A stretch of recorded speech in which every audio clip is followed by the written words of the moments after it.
Наблюдательный совет Алроса на заседании 23 апреля обсудит вопросы о назначении нового президента компании и размере дивидендов, сообщает агентство Prime со ссылкой на пресс-центр компании. Напомним, что по итогам встречи с главой Якутии Егором Борисовым премьер-министр Дмитрий Медведев подписал директиву о внесении кандидатуры Андрея Жаркова, заместителя главы Гохрана, для избрания на должность президента Алроса.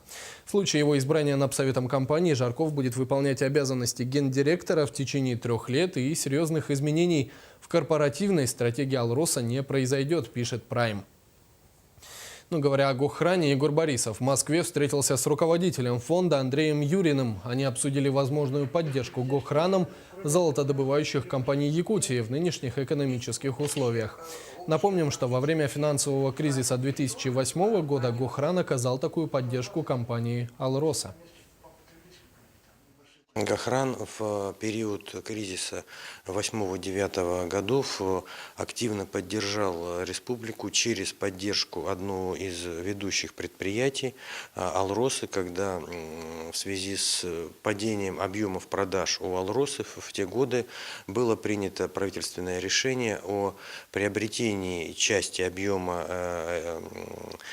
реализации Алросы в Государственный фонд драгоценных камней и драгоценных металлов. Это было осуществлено со стороны Гохрана. Компания сохранила рабочие места, сохранила объем производства, не было нужды производить сокращения. Безусловно, те отчисления налоговые, которые должны были происходить, они в бюджет республики производились. Сегодня, конечно, не та ситуация, как в 2009 году. На деятельности компаний золотодобывающих сказалась ситуация в финансовой сфере, в банковской сфере, когда банки испытывают определенные затруднения с кредитованием. И основной вопрос, который ставился Егором Афанасьевичем, это поддержка золотодобывающих компаний. Мы, безусловно, внимательно рассмотрим ситуацию в этих компаниях и попытаемся найти какое-то решение.